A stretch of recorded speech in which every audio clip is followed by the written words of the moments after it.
Hola, buenas tardes. Mi nombre es Jonathan Mirkin Leal. Soy estudiante de la Facultad de Ciencias Físico-Matemático de la Universidad Autónoma de Nuevo León. Actualmente estoy cursando la materia de Igualdad de Género, Diversidad Sexual e Inclusión. Clase impartida por el docente Luis Mauro Santillana Landeros. Este es el noticiero, la evidencia 3.3 sobre derechos de las mujeres y la comunidad LGBTIQ+. Me gustaría hablar de 5 artículos que investigué relacionados con la violencia de género. El primer artículo es del gobierno mexicano, del CONAVIM. Este artículo habla sobre cómo la violencia contra las mujeres sigue siendo una de las violaciones a los derechos humanos más comunes y normalizados en el mundo. Este problema se vuelve invisible la mayor parte del tiempo porque la sociedad lo ha aceptado como algo cotidiano, y más allá de eso, muchas veces por el hecho de que esté tan normalizada la violencia contra las mujeres, las mismas mujeres aplican esa violencia sin darse cuenta de que es una actitud no normal. El artículo también menciona que en México muchas mujeres sufren violencia en distintos espacios, como la familia, la escuela, el trabajo o incluso en instituciones públicas.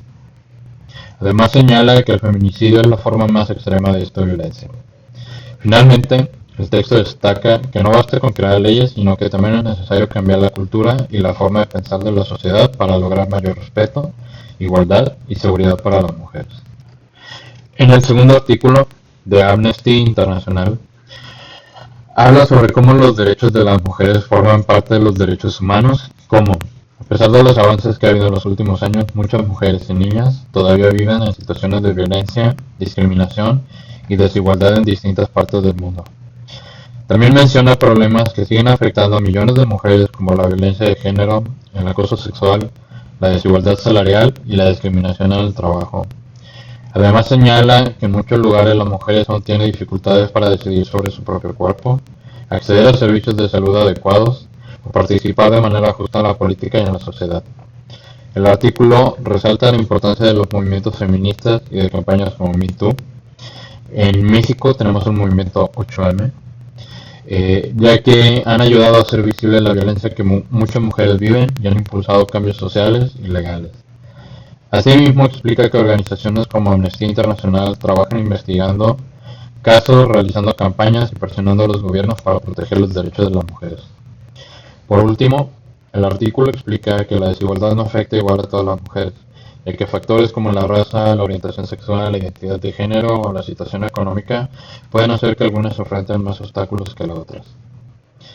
Yo pienso que defender los derechos de las mujeres no solo las beneficia, sino beneficia a toda la sociedad, que ayuda a construir un entorno más justo, igualitario y seguro.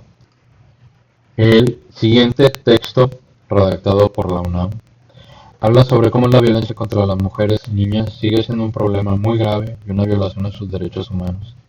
Esta violencia puede presentarse de muchas formas, como agresiones físicas, sexuales, psicológicas, económicas o incluso feminicidios.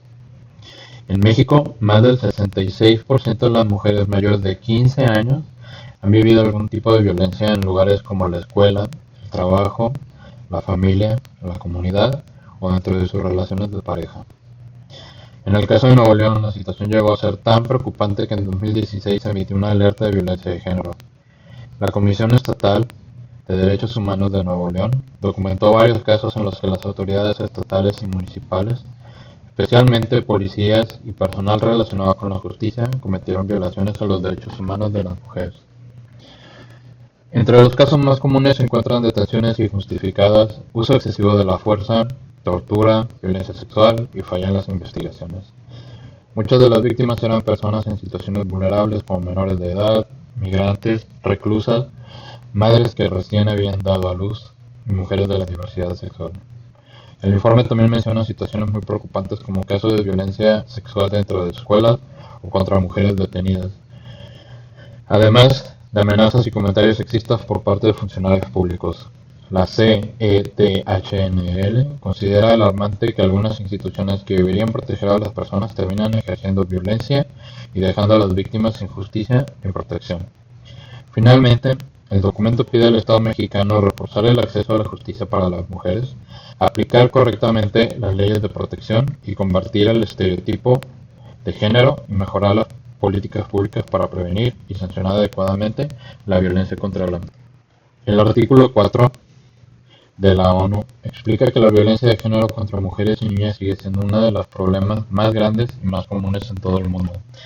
Esta violencia puede presentarse de distintas maneras como agresiones físicas, sexuales, psicológicas o económicas, y puede ocurrir tanto en espacios públicos como dentro del hogar. El texto señala que este problema tiene su origen en la desigualdad, en los estereotipos de género que durante muchos años han puesto a las mujeres en una posición de desventaja. Además, muchas víctimas no denuncian por miedo, por falta de confianza en las autoridades o porque sienten que no recibirían justicia. También menciona que algunas mujeres se enfrentan aún más riesgos debido a situaciones de vulnerabilidad como las mujeres indígenas, migrantes, afrodescendientes, con discapacidad, lesbianas o trans, quienes pueden sufrir diferentes formas de discriminación al mismo tiempo. Por otro lado, la ONU destaca que los gobiernos tienen la responsabilidad de prevenir y sancionar la violencia de género, además de proteger a las víctimas y garantizarles acceso a la justicia. Finalmente, el artículo enfatiza que no solo se necesitan leyes, sino también educación, igualdad y políticas públicas que ayuden a eliminar la discriminación y permitan que todas las mujeres y niñas vivan de manera segura y libre de violencia. Por último, en el documento de la Suprema Corte de Justicia de la Nación se explica cómo tanto la Corte Interamericana de Derechos Humanos como la SCJN han trabajado para proteger los derechos de las mujeres, especialmente en temas de igualdad, no discriminación y una vida libre de violencia. A través de distintos casos y decisiones judiciales, el texto muestra cómo las mujeres han enfrentado históricamente desigualdad y violencia debido a estereotipos de género que todavía siguen presentes en la sociedad. También señala que los gobiernos tienen la responsabilidad de prevenir, investigar y sancionar las violaciones a los derechos humanos de las mujeres, además de garantizar justicia y reparación para las víctimas. Por eso, el documento resalta la importancia de juzgar con perspectiva de género, sobre todo en casos relacionados con violencia sexual, feminicidios, discriminación laboral y derechos reproductivos. Además menciona algunos avances importantes que ha habido en México gracias a decisiones de la SCJN, como el reconocimiento del derecho de las mujeres a decidir sobre su propio cuerpo, la protección de sus derechos sexuales y reproductivos, y el reconocimiento de las desigualdades que generan la doble jornada laboral y el trabajo doméstico no remunerado. Para concluir, me gustaría notar que en los 5 artículos que se eligieron para este noticiero, todos hablan de lo mismo, o de muchas similitudes que se encuentran de un artículo al otro. Que a pesar de que estamos en el siglo XXI, con nuevas tecnologías, con redes sociales, donde tenemos más acceso a la información y donde tenemos herramientas que nos ayudan a entender el comportamiento de los humanos, sigamos cayendo en este tipo de comportamientos en donde lastimamos al género del otro lado. Me gustaría hacer mención de 10 mujeres mexicanas que pasaron por feminicidio, agresiones físicas y sexuales y humillaciones verbales. Devani Escobar, 2022, Nuevo León. Ariadna Fernanda López Díaz, 2022, Ciudad de México, Morelos. Su cuerpo fue hallado en Morelos tras desaparecer en la Ciudad de México. Luz Raquel Padilla, 2022, Jalisco. Quemada viva en Zapopan tras amenazas previas. Ingrid Escamilla, 2020, Ciudad de México. Asesinada por su pareja. Mara Castilla, 2017, en Puebla. Fue una joven asesinada por un conductor de taxi privado. Edith Guadalupe, abril 2026, Ciudad de México. Encontrada asesinada en el sótano de un edificio en la alcaldía Benito Juárez tras asistir a una entrevista de trabajo. Astrid Cruz, marzo 2025, Ciudad de México. Asesinada junto con su hijo por su expareja.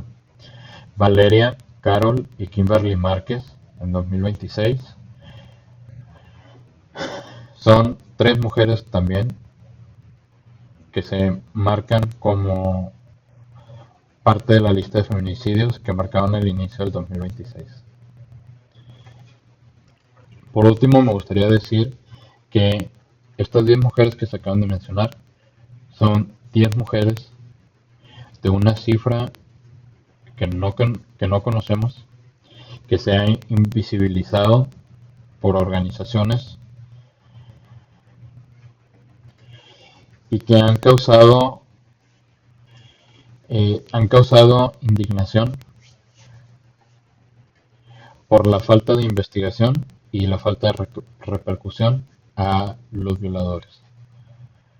Bueno, hasta aquí llegó mi noticiero del día de hoy. Espero que les haya gustado. Muchas gracias por escucharme.